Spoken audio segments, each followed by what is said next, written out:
Four big sounds in the one big lawn. One song left lady and a tree keep calm. Four big songs in the one big lawn.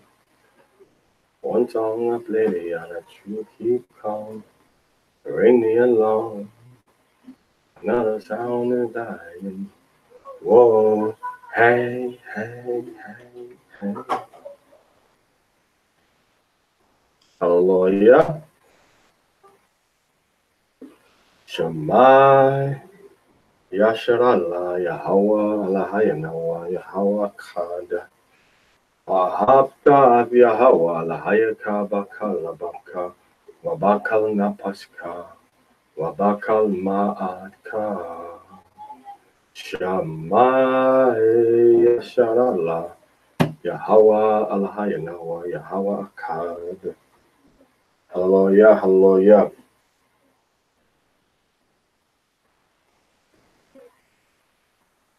Second day Aliyah of Parashah Yithro. Moses' father-in-law, a Gentile man. Now remember, everybody that's out here right now listening, that the next new moon is going to be on February 3rd. Sunset to sunset, from sunset to sunset, from evening to evening. And don't forget that the first day of Passover, Feast of Unleavened Bread, is going to be April 18th sunset to April 19th sunset. Now, the last day of the Passover, Feast of Unleavened Bread, which is the seventh day, will commence on April 24th at sunset, and it will conclude at April 25th at sunset. Sunset. That's how we do the days in Hebrew. I urge all of you to go back and review up the timeline a little bit on the Facebook page, or even on the YouTube, even on the YouTube. Put in It's About Time, and you'll see the classes that we've been doing regarding time. All right, regarding time. So you'll kind of see that when you go back in and review it. As you see on this board now, it's very, very important. All right, all praise is going to Yahweh. All right, in the name of Yahweh Shai Hamashiach, which is a so-called brown skin man, beautiful brown skin that the Most High sent as a sacrifice for the sins of the world, as it says in the scriptures, to be the atonement. All right. So check this out now. We've been talking a lot about King David from Jeremiah chapter 30, verses 7 through 10, and Hosea chapter 3, verses 4 and 5, and Ezekiel 37, Ezekiel 34. So just going into a lot of different things about King David.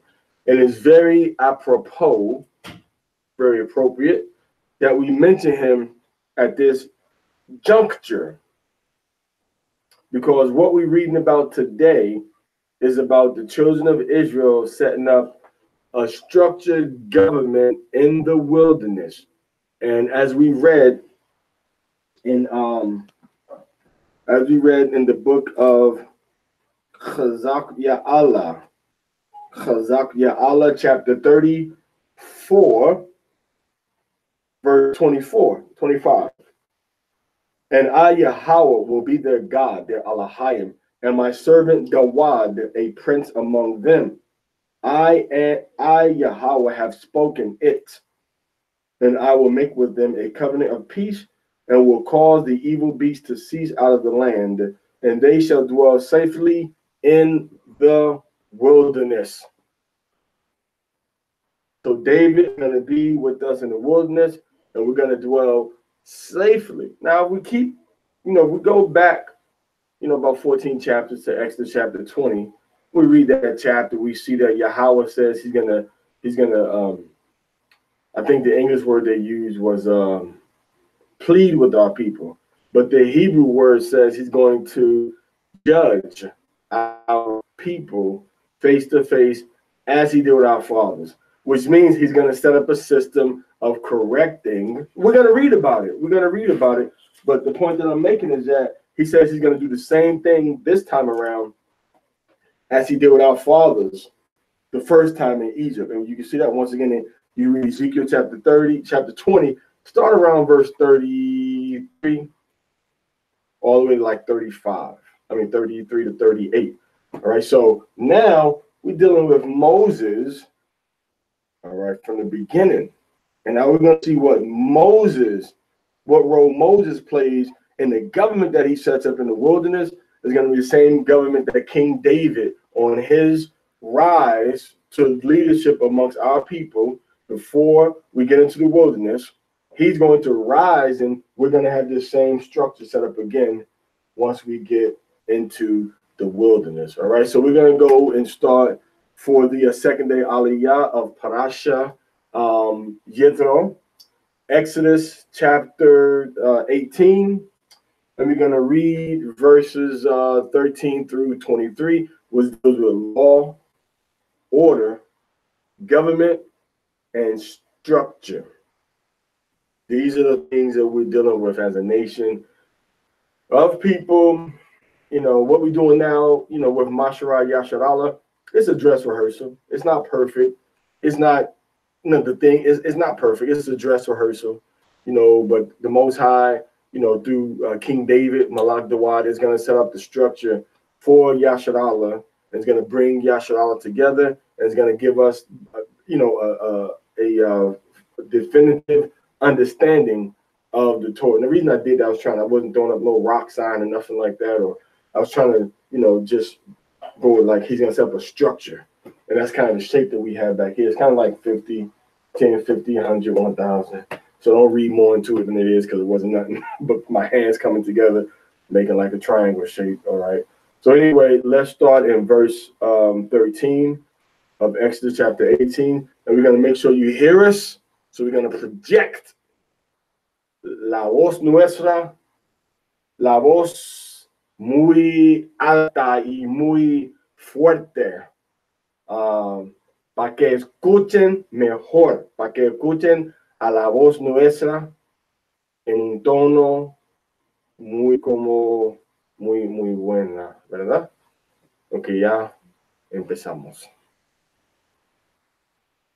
And it came to pass on the morrow.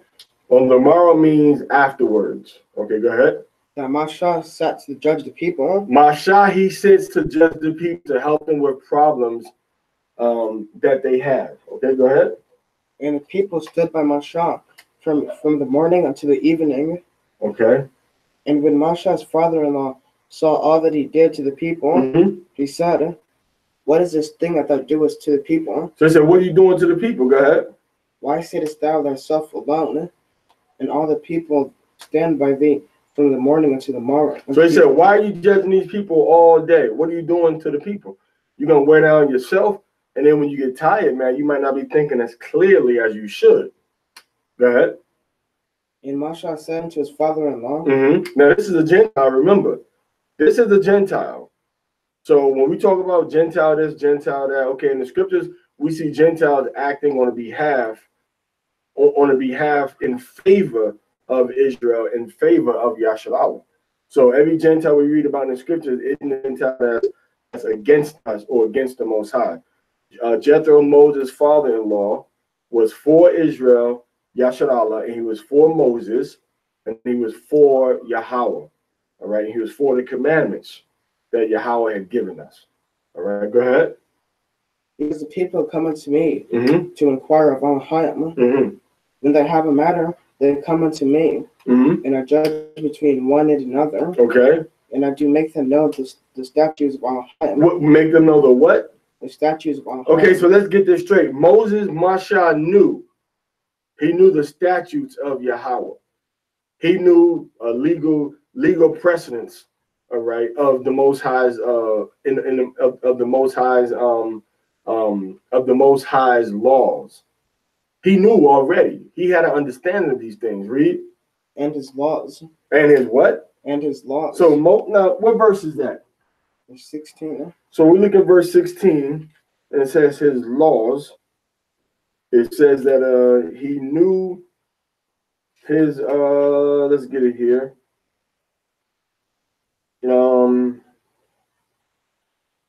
His teachings. Okay, it says Tawarath Yakah, Tawarath Yawah. Tawarath is the root word of Torah. So let me write this word, Tawarath Wa. Okay, it's Tawarath. Okay, Wa, which is like a feminization of it's a different form of Torah. All right, it's a different form of Torah, and then the Wa here means his, which is Yahweh's Tawarath, Yahweh's commandments, Yahweh's instructions. So Moses knew Yahweh's instructions, and he was giving that instruction to the people. Hadn't been codified yet, hadn't been written down in sort of a tablet or scroll format that we see it developing into later on. But yet and still, Moses still knew Yahweh's judgments, statutes, and he knew also Yahweh's Tawarah. All right, he knew Yahweh's Tawarah. Okay, so he knew the commandments, he knew the laws of Yahweh. All right, go ahead. And Mashah's father-in-law said unto him, so Mashah's father-in-law, which is this man, Yithro, and Yithro is Goya, or you would say, I'm about to write it backwards. I'm about to write a G on the right side. Yithro is what you call he's a goy. He's a goy, which means that Yithro is that's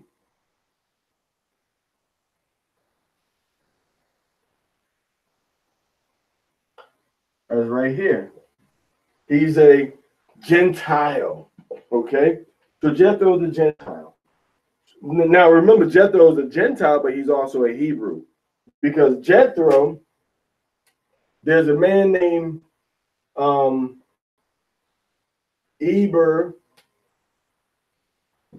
There's a man named Eber, and this man Eber goes all the way down. He's an ancestor of Abraham. Okay, and then Abraham had Isaac. Okay, he had Ishmael, and then Abraham is also the father of Midian. And Abraham's father-in-law comes from Midian. Jethro is a descendant of Midian, which means that Jethro, Moses' father-in-law, also comes from Abraham. All right, so Jethro is a son of Abraham. He's literally a son of Abraham. And that's one thing that we have to realize when we see about some of these different nations, that for the most part, a lot of these nations were against the children of Israel, but there was exceptions to that rule of the people that were still trying to be right with Abraham and the legacy that Yahweh gave him to be, the ruler of nations and kings and priests to come out of his loins. So some of the Gentiles knew that had passed on to Isaac, but yet and still they knew that they had an obligation to try to walk with Yahweh, to try to walk with the ways that were given to Abraham, our father, because Abraham is our father. Abraham is our father. All right. So we have Abraham. Okay, Abraham. Now Abraham's children today.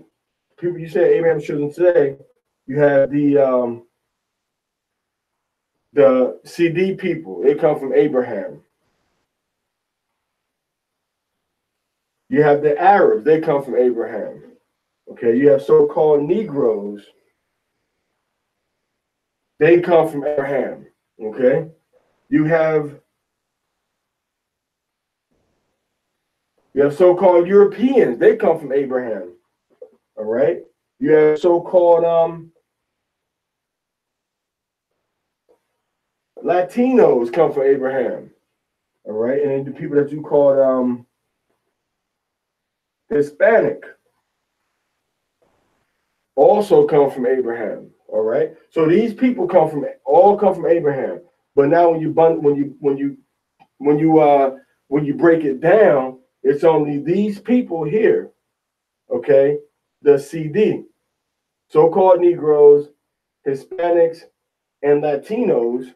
These people are all Israelites. Okay, the Arabs are not Israelites, and the Europeans are not Israelites. So the CD, also known as the Shidi, and in South Africa, the one that they, not South Africa, excuse me, but in Sri Lanka, the ones they call Kafir or Kapri people, these are all children of Abraham. All right. So I wanted to make that clear that this man is a Midianite, but he's also a Hebrew, and he was also trying to deal with the God of the Hebrews. He's called a priest of Aliyah. All right, go ahead, keep reading. The thing that thou doest is not good. So Moses was told, the way you're trying to judge these people, you're trying to sit up. You have all these people coming to you, and they sit, and you give them the judgment. Two people come, and they have a dispute. So you say, okay, you're right, and you're wrong. But Moses was doing this all day. Okay, it says from the morning to the evening, right? So from the Bakwar to the Irab, from the morning to the evening, Moses was sitting and judging the people. Moses sat from morning to evening judging the people, right? Giving them instruction. He was dedicated to his vocation, but he was putting too much stress upon himself. All right, go ahead. That will surely wear away. So okay, he said you're gonna wear away, man. Go ahead. Both you and this people that is with thee. All right, so everybody's gonna suffer. Go ahead. For this thing is too heavy for thee, that we're not able to perform it thyself alone. So he says, this structure of leadership that you're trying to have in place where you're helping. Now remember, the main job of the people that we're going to read about was not street teaching. It was not street teaching. It was not street evangelism. It was not preaching. It was exercising and informing the people directly of the judgments and the laws of Yahweh.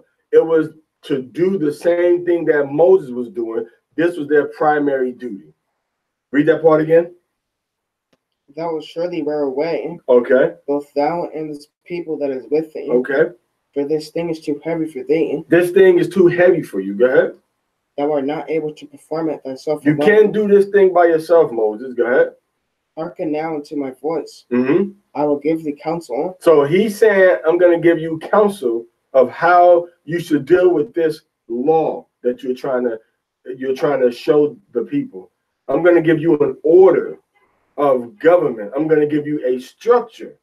And if it be pleasing unto you and to the Most High, all right, then it should be implemented. This is what Moses' Gentile father-in-law, we have to make that clear. This is a Gentile that's responsible for bringing forward verbally the structure of government that stayed with our people that was presented in the wilderness. Read. And Elohim shall be with thee. Be thou for the people to Godward. So he says, you go to the people and you present the problems of the people to Aliyah. Go ahead. That thou mayest bring the causes unto Aliyah. So you bring the causes, the problems, the situations. You go and you seek the face of Yahweh. Go ahead. Thou shalt teach them ordinances and laws. So now you shall teach them ordinances and laws. Once again, as we saw in the previous verse, that Moses had laws. All right. Moses had the law. What verse are we in now? Verse 20. All right. So we see that Moses had the law. So it says he's going to teach them. Once again, ha-ta'orath. He's going to teach them the laws. Go ahead. And shall show them the way. Show them the way, meaning make known unto them the path. Go ahead. Wherein they must walk. So make known to them the path. All right. So the scripture literally says, make them know the path that they should walk. Go ahead. And the work that they must do. And the doings, the deeds that they have to do. This is what we call like minhag. Certain aspects of cultural exercise and cultural practices is being embraced also when we look at the Tawrah. It's things that you have to do, that you have to actually walk in. And there's deeds, the things that you actually have to do in order to be pleasing in the sight of Yahweh. It's not just talking. It's not just telling people about what it is. It's not just preaching and teaching this word. It's actually walking it and actually doing what it says with no excuses. Go ahead. Moreover, thou shalt provide out of all the people able men, such as fear Aliyah. So he says provide.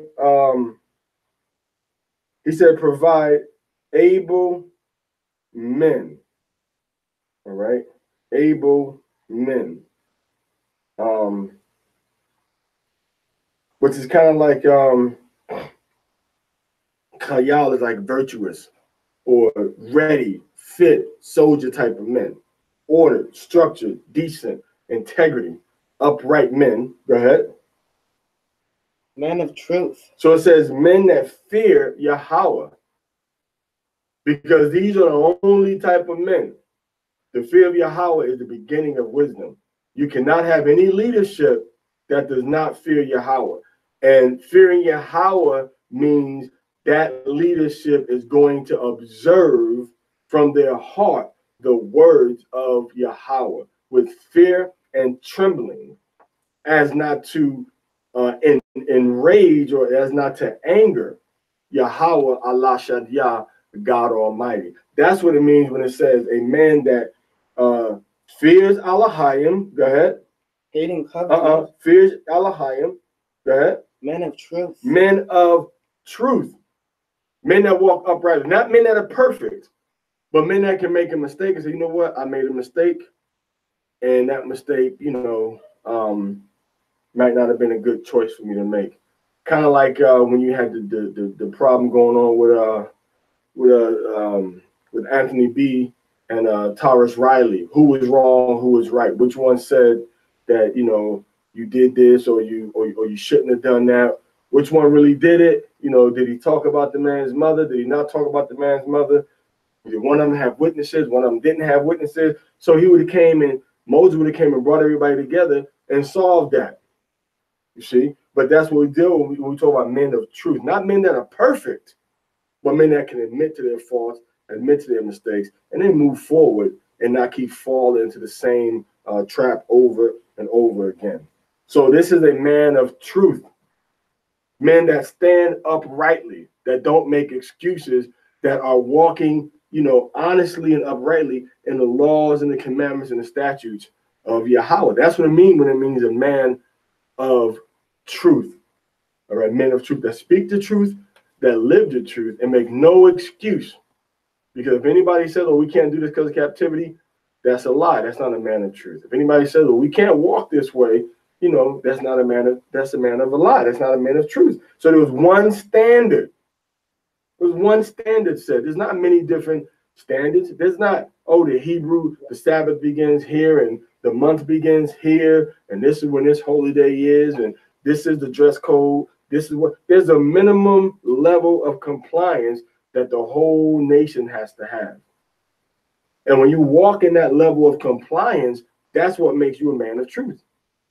But there's other things that have to complement you being a man of truth also, namely fearing Yahweh, being upright, obeying his words. Go ahead. Hating covetousness. Men that hate covetousness, that hate, this is actually, they should have said unjust gain. It says batizai. All right. So batizai. So this is more like, hating covetous, hating to gain something unrighteously or unfairly, not necessarily desiring something that somebody else has, but pass me this kumash over here, the big blue one. Not necessarily, walking, like coveting as we see in the 10 words, the 10, as you call it, the 10 commandments, but coveting in a sense of wanting and desiring something, or maybe not in that aspect. Which verse are we in now? Verse 21. Okay. Okay. Yeah, men that despise unjust gain. Okay, unjust gain, possibly getting even into dealing with capital. All right, dealing with capital. All right. Shalom, Laida. All right. So let's so they don't want to get these things if they didn't earn it justly, if they didn't earn it rightly. They don't deal on in unjust gains. They don't deal with something that somebody tries to offer them or give them, or wanting, and that's kind of how you can see the covetousness. You want something that somebody else has, even if they offer it to you. So men that are not going to be blinded by a gift, things of that nature. All right, go ahead. And place such over. And shamath. Shamath means to place or to set. Now, people often say, "Oh, nobody's going to be over me." Okay, well, when King David comes, you got to be prepared to change that song, because this word right here, and I'm gonna write it so you can see it,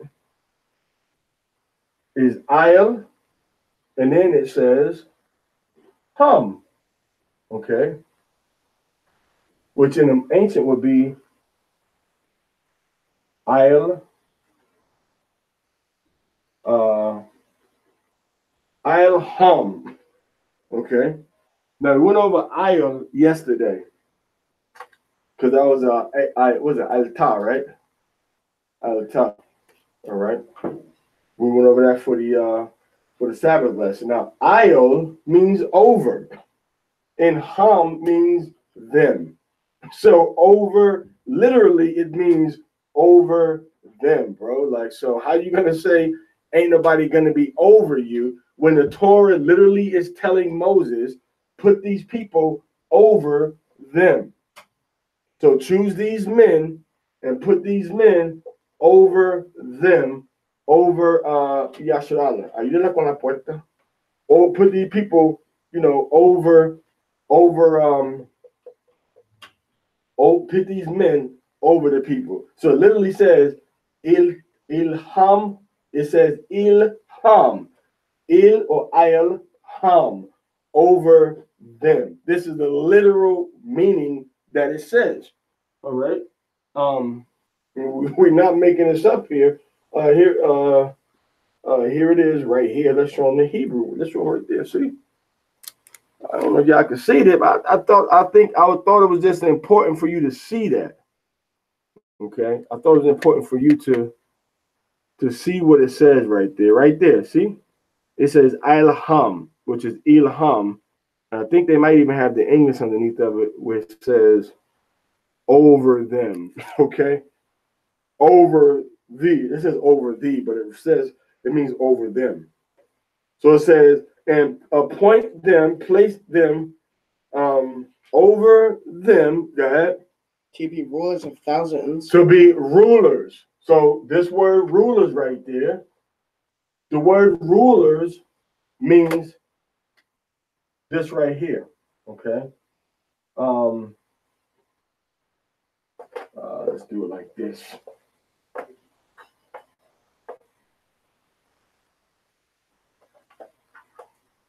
All right. Shard. And in the modern, when it says Sharia, it says Sharia. Or Sari. Sari and then Sharia. Sharia. Now, Sharia, this word right here, means a prince, a ruler, right? It means a ruler. You see, this is the head, and this is the tooth. So the whole processing of things going up and down, digesting, masticate, the chewing of things, the putting things in order and molding and kind of fashioning things together as the head is what the word shar means. Now, this is the word that means prince. But now, if you take this word, shar, now, when you're talking about something that's completed, and it's more like talking about something in general, and the feminine, you'd have shara. Shara, which means female ruler.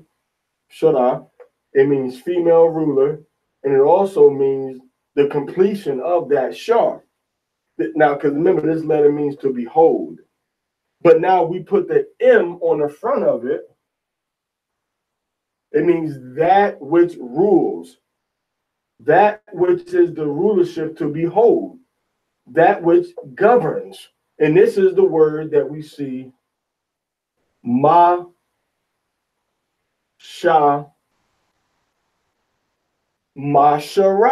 See? Mashara means that which rules, that which governs over the people righteously.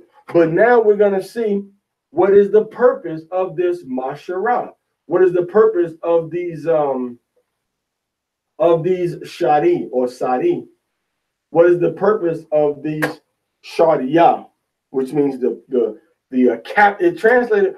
How did it translate it? How did it translate it? Rulers. Okay, that's a good way to translate it. Some scriptures they translate it to say like captain. I think even in my book, in my small kumash, I think it's translated as leaders. Okay, yours has ruler. So leader, ruler. Ruler is probably more appropriate in this instance because the verb mashara means to rule. You know what I'm saying? It means rulership. Okay, and then the for leader probably should have been nashi'a. I think we went over that word last on the Shabbat, didn't we? Nashi'a, like leaders or something. No, David. We went over that on the first day of the week when we did the lesson about David. Now I was on the Shabbat about David being the nashi'a in the wilderness over the people, which is like the leader over all of the people. All right. So this is shar. This is the word we see right here. So now. Go ahead. And rulers of hundreds. Rulers of, so you have rulers of 10, okay, which we have right here. So we got, rulers of 10. All right, so right here, you have rulers of 10. And go ahead. Rulers of 50s. So you got rulers of 50. All right, go ahead. And rulers of 10s. Okay, let's start over again. So rulers of, let's start from the beginning again. Rulers of what? To be rulers of thousands. Rulers of thousands and what? And rulers of hundreds. Rulers of hundreds. All right, go ahead. Rulers of 50s. Rulers of 50s. Go ahead. And rulers of 10s. And rulers of 10s. That means that there's one man that's over 50 men. That means there's one man that's over, that's over, so it's one man that's over 1,000 men, okay? And there's one man that's over 100 men. And there's one man that's over 50 men. And there's one man that's over 10 men. All right, so he's the leader. He's the shar. He's the ruler over these men. So when there was a problem, when there was a dispute, when they had disagreements, they had to go to their leader. They had to go to their particular shar. Now, another thing we want to point out about this system is that it wasn't really intertribal. It was the tribe of Judah had rulers from the tribe of Judah. It was the tribe of Gad, which is my tribe, had tribes over the tribe of Gad, the people of Gad. Tribe of Simeon had his rulers over Simeon. All right. Now, because there's such a shortage of men from these tribes to perform these duties, we would have to kind of say, okay, now you are from this tribe, so you're going to be a ruler over this particular tribe. But now what we're going to do is we're going to show you, okay? We're going to show you the purpose. We're going to show you the purpose of these leaders, okay? Of these rulers. Go ahead. And let them judge the people. Let them what?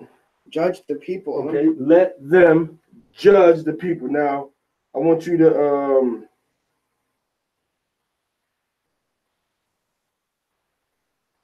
can you read this? Can you read that right there? Okay, read that. Washapatwa. Washapatwa means and they judge. So let's write this. Okay, it's easier. I like when we say it in the Hebrew because it just sends out a different vibration. So it says wa what? Washapatwa. So it says wa shapat wa. Wa is and. Shapat means judge. And the wa on here means they. And they judge. Go ahead. Ath. So it says ath. Okay. Which means to or. It says to or toward. All right. You might not be able to see that. See it now? Okay. To or toward. Go ahead. Ha'im. Ha. Ha-im. Now, ha-im means the.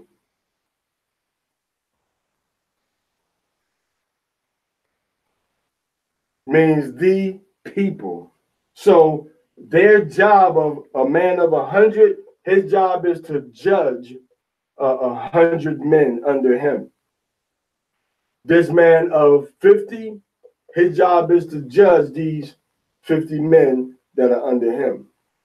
Man of 10, judge these 10 men that are under him. So now, for these groups of captains of 10, you have 5 captains of 10 that are over 50 men. And over those 50 men, now you got this captain of 50. Now you have this captain of 50. So you have 2 groups of captains of 50, and over them you have a captain of 100. And then you have 10 captains of 100, all right, which makes 1 captain of 1,000 over these people. So what happened is that the captain of 1 would try to, hit the captain of 10, would try to see, okay, what's going on with these people? We can't figure this out. And now they would have the other ones, the other 4 captains of 10. So the 5 captains of 10 would say, okay, we need to figure out this problem.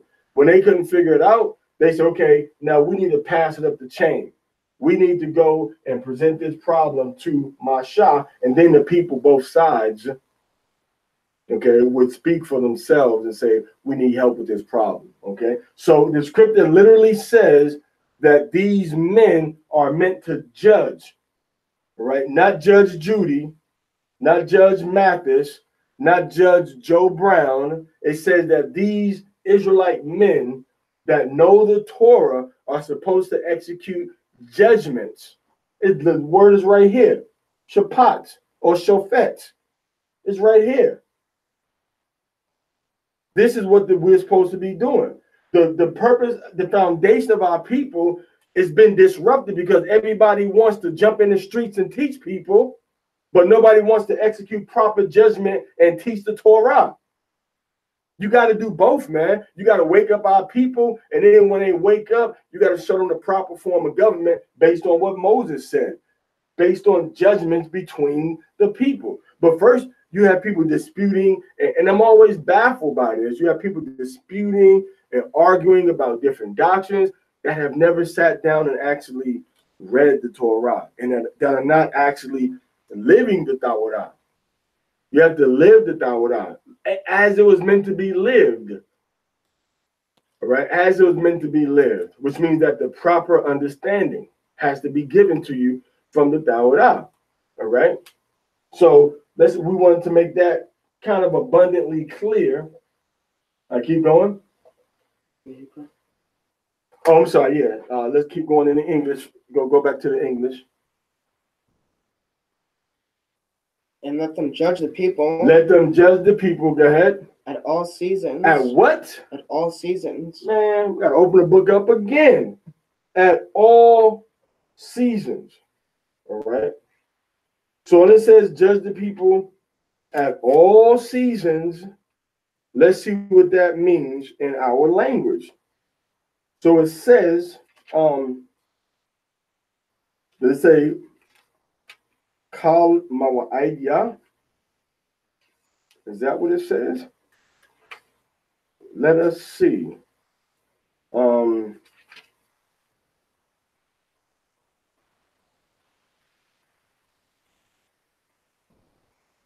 it says, literally, it says, Bakal Aith. Okay, it says Bakal Aith. At all literal time. At all time. Go ahead. And it shall be that every great matter they shall bring unto thee, but every small matter shall they judge.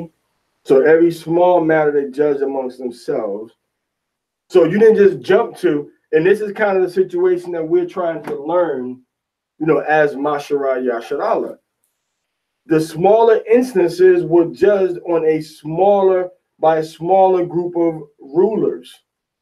And the bigger issues were passed up the chain of command. All right. The leaders of the 1,000 up here on this council didn't jump down to this local level and say, no, we're going to handle it. That's not the structure. All right. Go ahead. So shall it be easier for thyself, and they shall bear the burden with thee. So they supposed to do what? Bear the burden with Masha. Go ahead. If thou shalt do this thing. If you do this thing, go ahead. And Allah commanded thee so. And if Yahweh agrees with what I'm telling you, go ahead. Then thou shalt be able to endure. And all this people shall also go to their place in peace. So everybody gonna go in peace. It's gonna be a peaceful social arrangement. Judge the people at all times. Bakal Aith. All right. So it says, judge the people, Bakal Aith. So this is the structure that Moses gave us. Well, that's the structure that the Gentile Yithro gave us. All right. Yatrawa, people say, or Yaratwa. This is the structure that he gave us. And then Moses, we know, implemented this very same structure. Moses, Masha, implemented this very same structure. Captains of 100, captains of 1,000, of 100, of 50, and captains of 10. And over each one of these, this is a captain, one man over 10. The scripture, remember, it said, place them over them. For who? It said Ha'im, right? They said, let them judge the people, right? It says, Wa Shapatwa Ath Ha'im. All right, so if they're supposed to be judging the people and they're captains that are over them, that means that these men, this ruler, is over 10 men. At least he's over 10 men. It says over them. So we have to humble ourselves, man. You should not submit yourself to a man as a judge or a ruler that's not walking in these commandments that he's supposed to be judging by, nor does he know them, nor does he live by them, nor does he teach them. You should not do that. That's evil, and that's wicked. What our people need is leadership that's reflective of King David. King David was on his job when it came to the Torah, when it came to rulership, when it came to leadership, when it came to making sure that the system that Yahweh wanted us to be living in was set up perfectly. All right, he had the sacrifices, he had the singers, he set up the courses for the judges, for the Levites to come in and go out. He set up the structure. So when we get into the wilderness again, this is how our people were judged. I want you to go into the book of, real quick, let's go into the book of Ezekiel chapter 20. Ezekiel chapter 20. Okay. And when we go to Ezekiel chapter 20, I want you to read verses, I want you to read verse 30, verse 35. And I will bring you into the wilderness. So this is all happening where? In the wilderness. So Yahweh says, I'm going to bring you into the wilderness. Go ahead. Of the people. Bring you into the wilderness of the people. Go ahead. And there will I plead. And there will I what? Will I plead? There will I plead. With you face to face. There will I plead with you face to face. Now, that word plead, face to face, what's the Hebrew? Where's the Hebrew? Zayatan.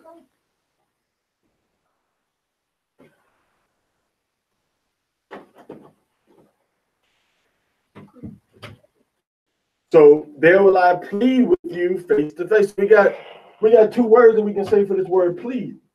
We got dan and we got shapat. I believe the word we have here is shapat. We're going to double check. These Kumashes only have the first 5 books. All right. They only have the first 5 books. So now we got to get a reference for Ezekiel 20 and 35 to see what does that say in the Ibadiyah. All right. All right. So waiting on this reference now. All right. All right. The water. All right. So let's go ahead and get this.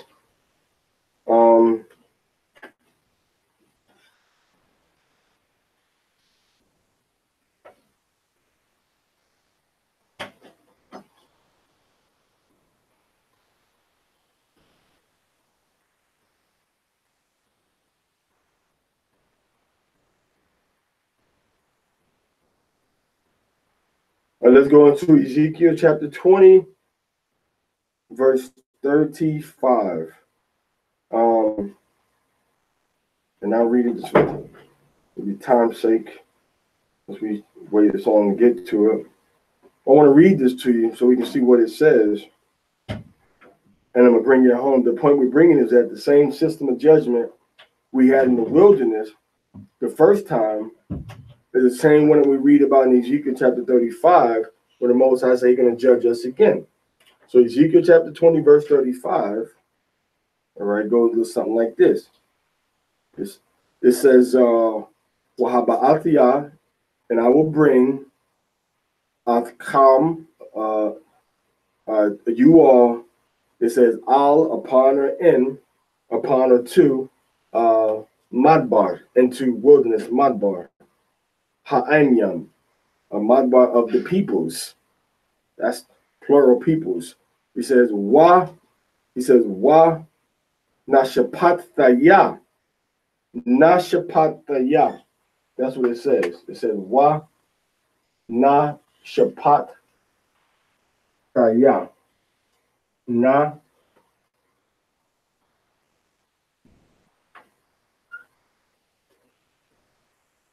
Chapat Ta Ya. See that? Nashapat. All right. Now this is of course a prefix. I mean like in the process of doing something. And then shapat is judgment. And the taya is a suffix for the first person. All right, so nashapat, so I'm gonna judge. So the same thing we see when it says and they shall judge them. Remember, it said this right here. And they shall judge them. Let's write it. All right, let's write it up here. It says wa. It says wa shapat wa, right? Then it says af, right? It says af ha'ayim, right? ha'ayim. So it said, and they shall judge toward the people. And now in Exodus chapter 30, verse 25, it says, Wa nashapata ya come with you all, sham panyam al sham panyam. How did he judge us face to face? It says as he okay, now verse 36. That's the one. Read verse 36. Like as I pleaded with your father. Now that says ka ashara nashapataya. All right, which means as that which or as that which happened, I pleaded. Who? Abawathia come. I judge your fathers. You see that?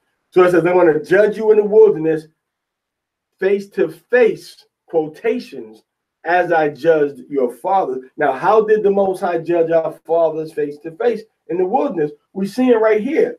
He had a structure set up below. Who went to the Most High and talked to the Most High directly? Was Moses, Masha. He went to Most High, talked to him directly. Everybody else, captains of tens, 50s, hundreds, and thousands, they went to talk to Moses.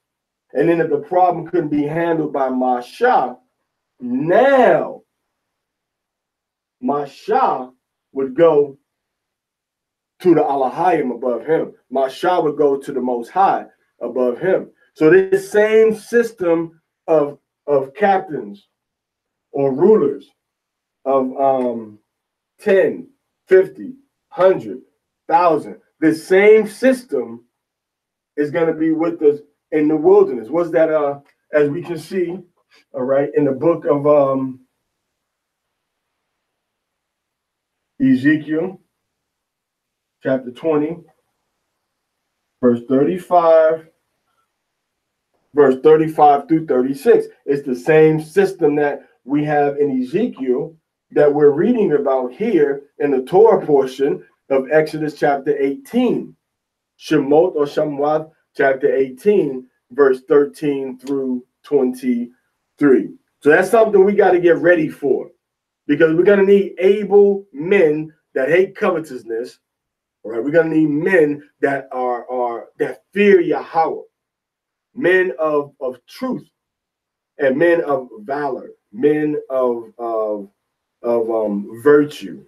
Okay, we're going to need these men that are spiritual soldiers, meaning what? They stand firm for what the Most High said to do and willing to put their life on the line, all right, to execute what the Most High said to do. All right, so this is the man that we're reading about in the scriptures of these men that became the rulers of 10, rulers of 50, rulers of 100, and then rulers of 1,000. And it was their job to do what? To judge. To judge who? To judge Ha'aim. To judge the people. Or to judge the people. When? It says Bakal Aith. All right. So the same thing we see here. Nashapat Faya. I will judge. Nashapat Faya, the people, as I judge. It says Ka Ashara Nashapat Faya Abawath Yakam. Abawath Kam is what it said. I will judge the people. I will judge the people in the world. I will judge you as I judge Abawath Yakam. It says Ka Ashara Nashapataya at Abawath Yakam. You see that? So this is what is gonna happen in Yasharallah. This is what's gonna happen, man. It doesn't matter if we like it or ready or not, or this is gonna happen. And it starts with what? The Most High said, teach the people the structure. The Most High said, teach the people my statutes and my laws.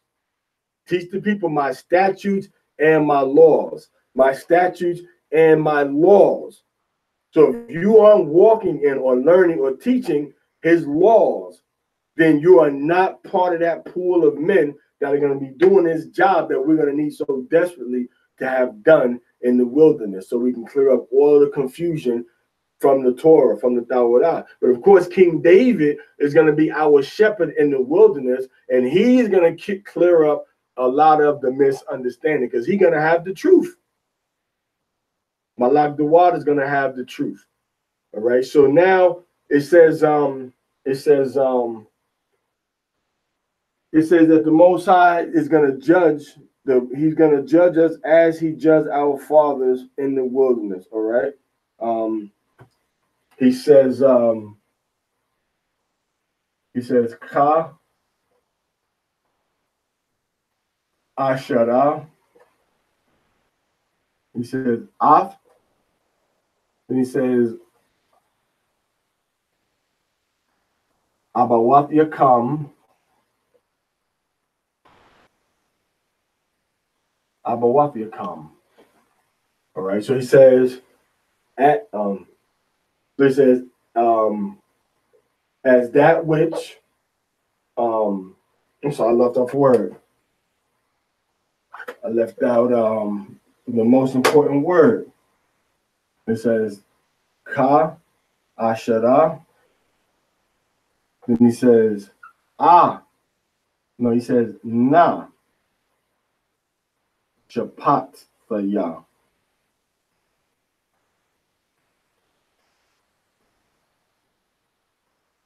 All right.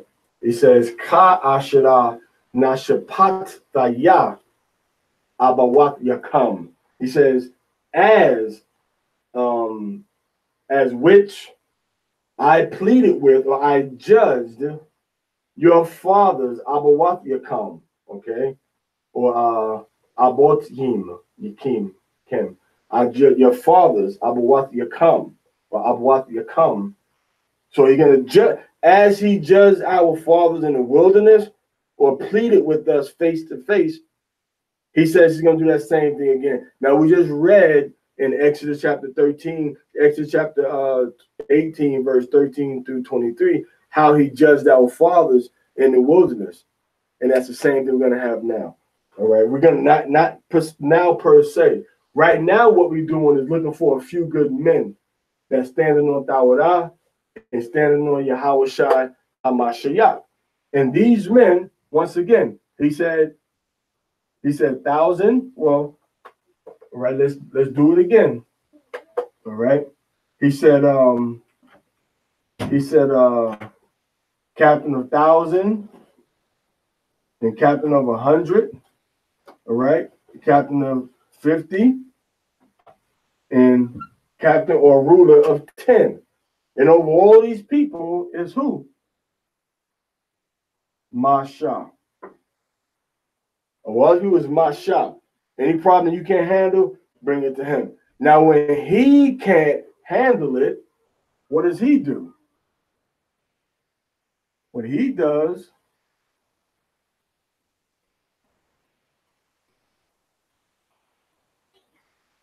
he takes it to Yahweh. And this is the way that so the face-to-face, the one-on-one contact with the Most High wasn't just, hey, you, hey, you, hey, you, hey, you. It wasn't like that. It was one-on-one with Moses, but then the rest of us were one-on-one with the people that were under the, one-on-one with our, captain of 10 or captain of 50, captain of 100 or captain of 1,000, right? Let's look in since we're in the book of Ezekiel right now, let's go to Ezekiel chapter 34. Now let's go to Ezekiel 34.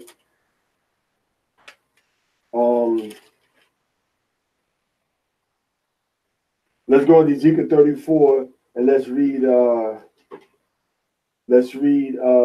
22. Let's read that. Therefore will I save my flock. So Yahweh is going to save his flock. I mean, he's going to deliver us from the places of our captivity. Read. And there shall no more be a prey. Uh-huh. And I will judge. I will what? I will judge. I will judge. Go ahead. Between cattle. I will judge Bayan, the cattle. Go ahead. And cattle. I will judge between the cattle and cattle. Meaning my flock, my herd is going to be straightened out. I'm going to judge between everything. All right? I'm going to judge between everything.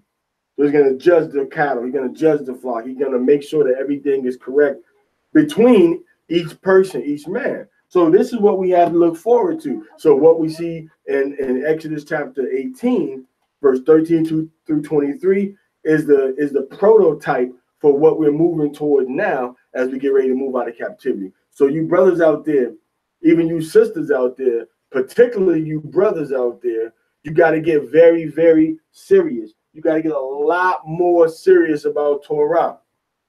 Because ain't no way you thinking you're going to be talking about we can't keep this commandment lying because we're in this Let me tell you something. If I can keep the commandments in captivity, you can keep the commandments in captivity. If I know what choices to make to be obedient to the Father voluntarily, then you should know what choices to make to be obedient to the Father in captivity so you can be obedient to him. Now, I'm not perfect and you're not perfect. So I don't make excuses, so you don't make excuses. All right, now we can help each other. You know, all we got to do is decide. Now, the Most High said that, Yahushua rather, he said that he sends the Holy Spirit to bring everything back into our remembrance that he said. And the Holy Spirit guides us and teaches us. Well, it should be guiding and teaching us how to be more obedient in captivity, how to regulate and mold our lives around obedience to the Most High. And if you can't do that, then, you know, maybe the Most High is not working with you. I mean, keep it real. If you can't figure out how to be obedient to the Father, if you got excuses why you are not obedient to the Father, then he's not dealing with you. I mean, he's not dealing with the willfully disobedient. He's not. I don't mean you may make an excuse or you may make a mistake and sin. You know, every once in a while you get in your flesh and you fall and you make a mistake. The scripture says if you're righteous, you're going to fall 7 times, but then you got to get back up. You see? But then it tells you that you got to get back up after you fall, man. If you don't get back up after you fall, then you know then that's not righteous. All right? That's not righteous. That's wicked. Okay? That's wicked, man. You know, woman, that's wicked. So stop making excuses. The only way we're going to get up out this captivity when you read in Deuteronomy chapter 30, verses 1 through 5, is by repenting and turning back to Yahweh. That's it. There's no other mystery. There's no UN. There's no social movement that's going to be the silver bullet that's going to kill the werewolf when you hit it. The vampire behind his neck. It's not no fantasy we're dealing with.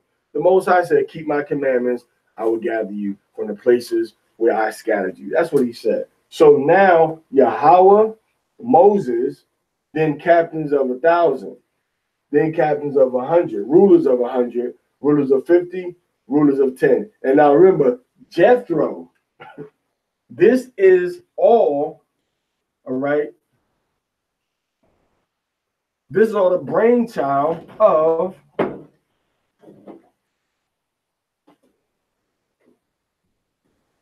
Yithro. And Yithro is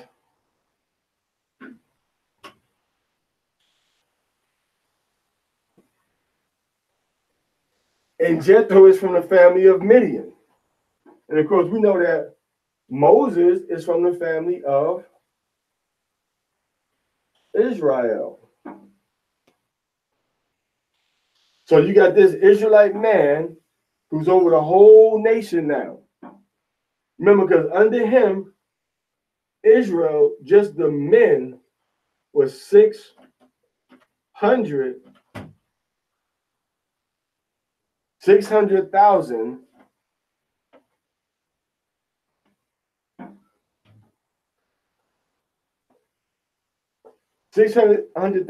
men that were old enough to be soldiers. And you got this one man Midian coming to him saying, yo, this is what you got to do. And Moses saying, you know what? You know, brilliant. Moses said, you know what? That's a good idea, as we're going to see tomorrow when we go into the Torah portion. So that's it for today. All right, everything is good. Huh? Oh, you have a question?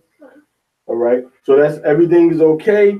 We got everything. We got the understanding. I remember Exodus 18 is a foreshadow.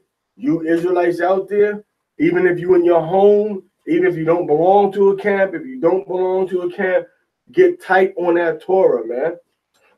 Get tight on the Torah and practice judgments between your brothers, between each other, and between your families.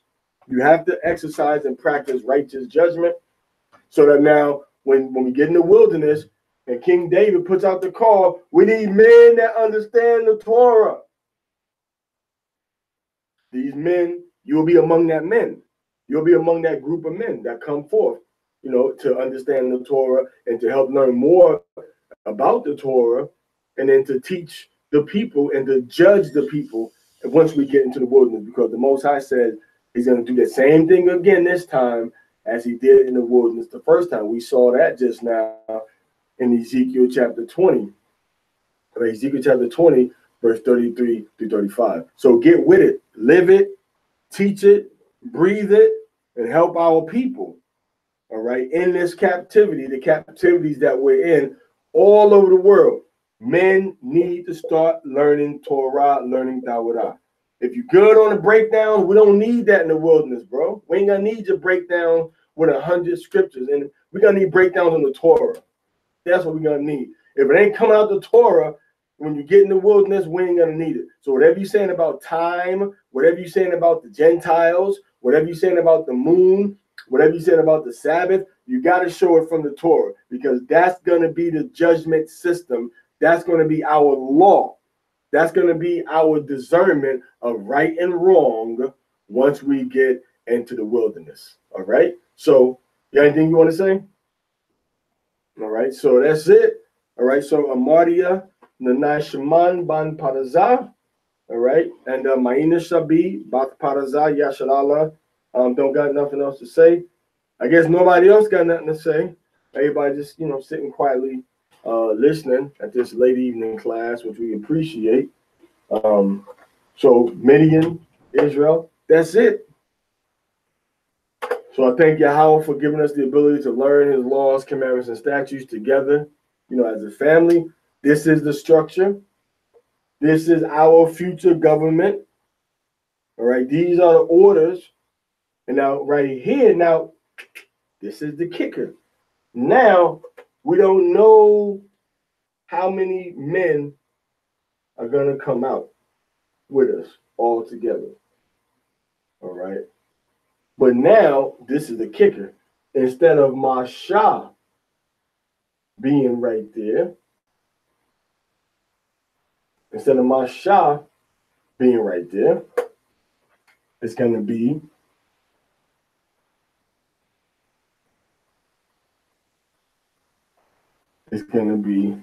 the wad.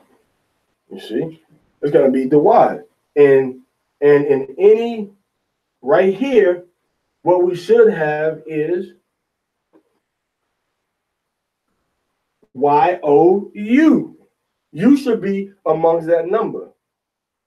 And now, once we get right here, remember, go to Matthew 5 and 17. Go to Matthew 5 and 18.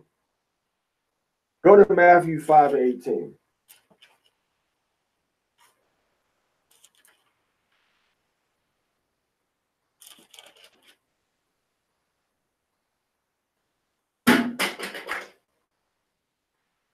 For verily I say unto you, till heaven and earth pass, one jot or one tittle, in no wise pass from the law, till all be fulfilled.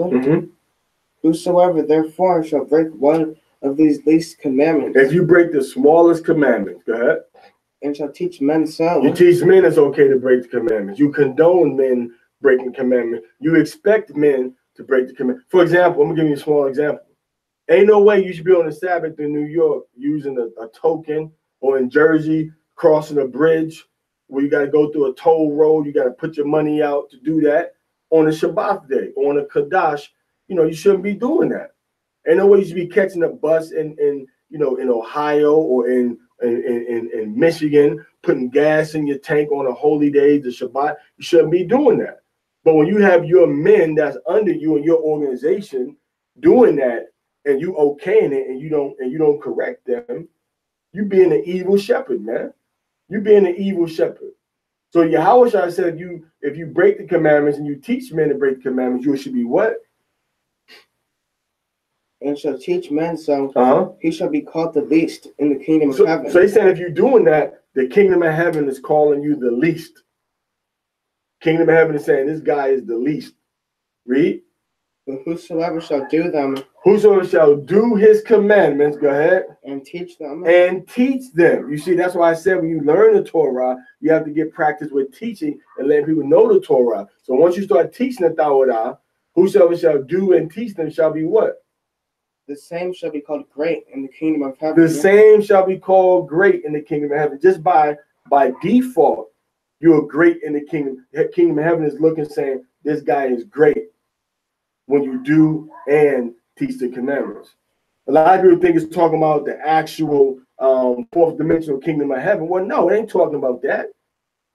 Because there ain't going to be no people in the kingdom of heaven in the fourth dimension breaking the commandment and teaching people to break the commandments. Matter of fact, the scripture says, when you go into the book of Jeremiah, chapter 31 and 31 through 35, it says that when we come into the new covenant in the kingdom, that we're not going to have to teach every man his neighbor anymore. But we should all know the law, and we're going to do the law. And then it tells you that we're going to be teaching the Gentiles the law of the Most High. So this, he shall be called great in the kingdom, is talking about the kingdom of heaven right now, is looking on you, Ak, you, brother, saying that this man is great because he teaching them commandments to people. So now, once we leave from the captivities and we get in the wilderness, it's you, brother. Don't worry about how big a person's camp gets. Don't worry about how many followers somebody got, man. All of that is temporary, bro. All that's temporary. The real test is going to come once we, leave our captivities. Well, excuse me. The real test comes once the Most High start to make everything blow up. And then people they ain't keeping the commandments now. I don't know how they're going to start to keep the commandments when they ain't got no food, when their wife and their husband is nagging them about something to eat, when their babies are crying, and they break the commandments now when it's good. So when the crap hit the fan, they really going to break the commandments. So stay away from me because I might hurt you. I don't trust you. You ain't keeping the commandments now, and, don't take it the wrong way. But if you don't keep the commandments now, man, I may trust you to a certain level. But beyond that, there's very little trust. Why? Because you ain't even true to your creator. How you going to be true to another human being when the crap hit the fan I'm talking about? So one, we're looking at when the crap hits the fan. All right. So that's when the true test of leadership is going to come. Two, once we get in that wilderness, that's when we're going to really have to show and prove what our vocation is in the eyes of the Most High. All right, in the eyes of the Most High. So the Most High says the first thing you see happening, they said, choose out men that fear the Most High in the wilderness. That's the first thing that Moses, Masha, had to do on a national collective level. So how do we know if a person fears the Most High? If they keeping his commandments, if they walking in obedience, and if they respected him. You see, that's how we know if they fear him. So these men have to fear Yahweh. So you're going to be in that lottery of leadership, let's call it, under Malak Dawad. King, don't you want to serve your king, man? Don't you want to serve your people? Don't you want to serve your king, King David? Malak Dawad? Don't you want to serve him? Don't you want to serve Yahweh? By teaching his people, is there any other vocation you can do that will be more respectable and more honorable besides sharing the words of your creator with his favorite and best creature? I'm talking about you, not the person beside you, not your camp leader. I'm not talking about your student. I'm not talking about your son or your father. I'm talking about you. I don't care how old you are. I don't care how long you've been in this knowledge of being an Israelite. If you are walking in obedience, and if you are keeping the commandments and trying to learn more, then the kingdom of heaven, Yahweh, is calling you great. The angels, the Aliyah, wisdom, Chakma, Yahweh is calling you great. So now, once they call you great, and we in that wilderness, guess what they're going to need? Da-da-da. Da-da-da. Da-da-da. Da-da-da. They're going to need captains. They're going to need captains of 10, captains of 50, captains of 100, and captains of 1,000. And that right here could be you. It needs to be you. If it ain't going to be you, who's it going to be? Because you know, most of the people you know are not walking in the Torah, are not walking in the commandments of Yahweh. So we know we got to believe in Yahweh Shai HaMashiach. But can we walk like Yahweh Shai HaMashiach? Can we walk like him? Can we try to stay on the same path he was on of Torah obedience, Tawada obedience, in his name and through his blood, Yahweh Shai HaMashiach, who died for the sins of the nation of Yasharal. So now, can you do that, brother? Can you do that? So don't worry about how big the camps get, how many people they got. Don't worry about how small you and your family are. You know, don't worry about how many individual lights you want to argue with, or don't worry about, you know, the individuals looking at the camps, and and the camps is talking about the individuals. And a lot of you brothers is saying, oh, the camps of this, camps of that, man. Y'all brothers is bearing false witness, man. Because you don't know everybody in these camps. You don't know every individual in their hearts. So it's never, you know, it's never, for example, it's never this. It's the individual in this body that represents this body, but it ain't every individual. Some of them people are, you know, rather sincere, that just believe the stupid stuff that somebody that they trusted, you know, taught them, man. So you got to look at it like that, all right? So everybody ain't perfect. Everybody ain't going to get it. You know, we need brothers that's in camps, and we need brothers that kind of do their own thing with their own people. But we don't need more division. We don't need everybody to keep fractioning off to form more bodies of people to do what? Where's the Torah school? Where's the Torah school? Where's the school that actually teaches our people the Torah, the Tawada?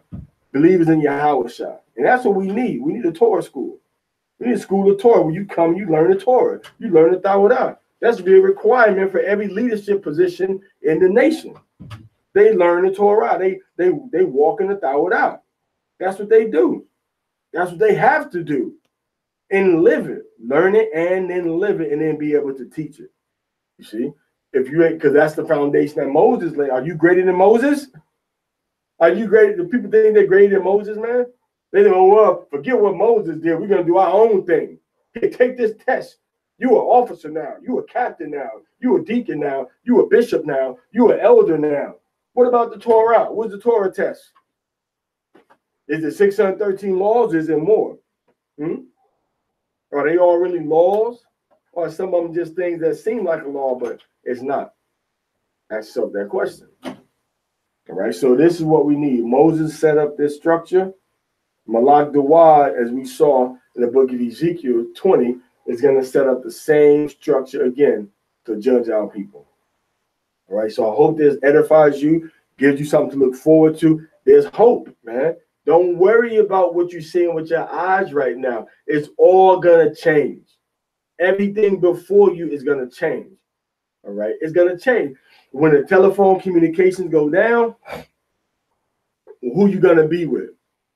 A lot of you brothers that's individual life, you got no brethren where you at. It's just you on the keyboard, typing and dissing everybody. But when the crap hits the fan, where you going to be at and what you're going to do? And how long are you going to last doing it by yourself? By yourself. How long are you going to last doing it by yourself? Check that out, right? So we got to come together as individuals, as families, as groups of families, and as communities. And we got to start progressing and moving forward because we know this is coming. We know that this is the next placement of our people. We know that crisis is coming, Hard times are coming. Famine is coming to Mexico, to Jamaica, to America. And how ready are you going to be? See, you're thinking that, remember, when the things hit Egypt, the Most High destroyed everything at his own will. So the Most High, all the water in America is going to turn to blood outside of what we have as the Israelites. All the water turned to blood in Egypt. Remember that. Death touched all the firstborn. And death is going to touch all the firstborn in America too. And some of the Gentiles left out of Egypt with us that believed in the Most High and trusted in his power. And some of them going to leave up out of America with our people, all right, that believe on the Most High and trust in his power also. Same thing happened in the past. The same is going to happen again. All right. So this is coming. So now the Torah, the Torah, and the scripture says that wisdom and understanding shall be the stability of thy times. So if you ain't using wisdom, if you don't got wisdom, if you don't fast and pray, if you don't walk in wisdom and execute what wisdom says has to be done, then you're gonna be going, you're gonna be like what's that movie? Black Box or what was it? You're gonna be like that, man. You're gonna be in a creek trying to go upstream with no paddle. Meanwhile, you're going backward toward a waterfall. All right, you're trying to go this way, like a salmon swimming upstream, right? He can do that. You can't. You can't row no boat upstream without no paddle, right? Your hand might be doing that. Your hand's gonna get tired quick trying to do that. You see what I'm saying? So we know this is coming. So we have to use wisdom. When I say use wisdom, we have to apply the wisdom in the Bible and learn the wisdom of the Bible and walk in the wisdom of the Bible. Wisdom is the essential part of the Bible. Even when you go into the book of Numbers, even when you go into go to Deuteronomy chapter 1, verse 16. And Deuteronomy, now Moses is telling the story again about what happened, right? And he's going to tell us in Deuteronomy chapter 1, verse 16, he's going to be like, look, remember when we came out of Egypt and I did X, Y, Z, so on and so forth, blah, blah, blah, blah. All right. Actually, let's start reading from verse 15. Go ahead. So I took the chief of your tribes. So we just read that. He said, I took the chief of your tribes. So these was men, heads over men. Go ahead. Wise men. Men that were what? Wise. Wise. Meaning what? They were walking in wisdom. They understood wisdom. These are men that were applying and living in the wisdom of the Bible. So Proverbs is a very interesting book to read. But do you actually read Proverbs and apply the lessons and the words that you read about in the book of Proverbs? Do you actually do that? That's what Proverbs are for. All right, go ahead. And no. And make them heads over you. So he made them heads. So the scripture says that Moses made these men heads over the people. Go ahead. They were what? Wise, though. They were wise. Go ahead. Captains over thousands. Captains over what? Over thousands. Go ahead. And captains over hundreds. Captains over hundreds. Go ahead. And captains over 50. Captains over 50. Go ahead. And captains over 10. And captains over 10. And that could be you when we're going into the wilderness the next time, because you are walking in Torah. You are learning Torah. You are living the Torah. Read. And officers among your tribes. Mm-hmm. And I charged your judges at that time. The judges, which were these men, go ahead. Saying, hear the causes between your brethren, mm-hmm. and judge righteously between every man and his brother. So he said, judge between yourselves first. He said, judge between yourselves. All right. He said, judge between yourselves. All right. So that's what we're going to go into about that. We're going to end it right there. Any more of that verse? I read the rest of the verse. And the stranger that is with him. Mm-hmm. So your brother and the stranger, right? Meaning that the people that came, like I said, the people that came out of Israel, the people that came out of captivity with us were Israelites. And then you had strangers that had joined themselves unto us because they brought their animals in the field when the hail came. They said, we believe in the God of Yasharallah, and they came into our house during the Passover. All right. So the Most High spared these people of the firstborn getting killed, and they left out with us a mixed multitude, a mixed people. Different nations were with us when we left. Now, we were the main people, and these other nations were kind of like scragglers that said, we believe, and we're going to leave with y'all. But they kind of were just like strangers that dwelt among us. So this is the structure that we see in Genesis. That we see in the book of Exodus. And this is also the structure that we're going to have once we go in the wilderness again. How do we know that? Because we read it earlier in the book of Ezekiel, chapter 20. We read it earlier. But the Most High going to judge the same way then. The same way he judged then is the same way he's going to judge the next time around. All right. So believe in Yahweh Shai HaMashiach, the Messiah, the Savior. Keep the commandments of Yahweh. Learn and teach the commandments of Yahweh. All right.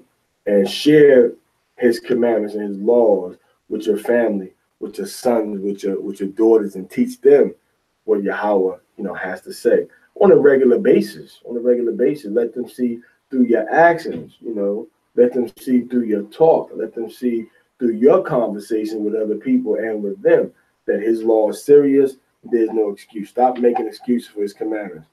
If you got a job and your job tries to make you work on a holy day or the Sabbath, or right before the Sabbath starts, right when the Sabbath starts, they want you to clock out, but the Sabbath has officially started.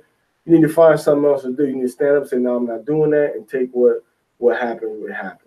Now, if you got an emergency situation where you got to, heal a bandage, or you got to dress a wound or something on the Sabbath, that's fine. That's understandable.